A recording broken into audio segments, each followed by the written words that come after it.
ایک پرسوں وہ بول رہا تھا، سننے والا یہ محسوس کر رہا تھا یہ کوئی پاکستانی نہیں بول رہا، یہ تو انڈیا کا مودی بول رہا ہے۔ میں انہی کے مطلب کی کہہ رہا ہوں، زبان میری ہے بات ان کی، میں انہی کی محفل سجا رہا ہوں،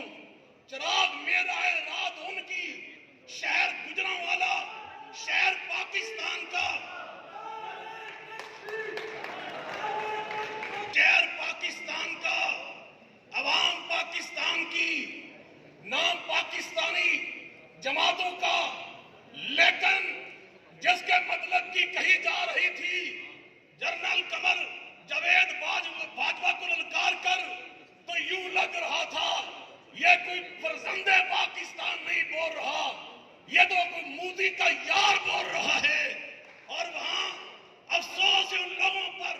کہ جو بیٹھ کر سن رہے تھے، سر دھر رہے تھے، وہی ناکامی متائے کارواں جاتا رہا۔ ڈاکٹر الحق صاحب صحیح کہہ رہے تھے، وہی ناکامی متائے کارواں جاتا رہا، کارواں کے دل سے احساس زیاں جاتا رہا۔ ان حالات کے تناظر میں آج حال لاہور میں جنرل محمد ضیاء شہید کے جانشین، ان کے فرزند، ایک سپاہ سالار کا مقدس لہو محمد اجاز الحق نے ہمیں پکارا، ہمیں بلایا، ہم لبیک کہتے ہوئے آئے، یہ سمجھ کر کہ اس نے بلایا ہے تو پاکستان کے لیے، اس ملک کے استحکام کے لیے، اس کی ترقی کے لیے،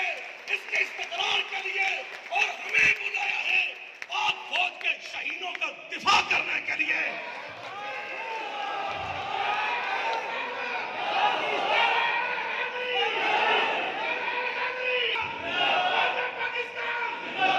اور یہ بتا دینے کے لیے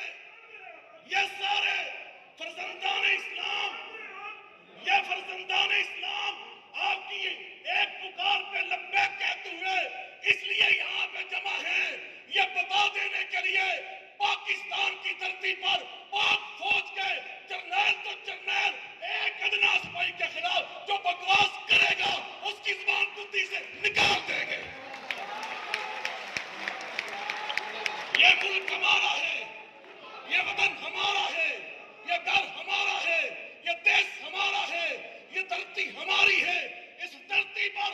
ہم پاک فوج کے خلاف بدتمیزی کرنے والوں کی گندی، ناپاک، غلیظ اور میں کہتا ہوں بدترین سیاست کا بوریا بستر گول کر کے سمندر میں پھینک دیں گے۔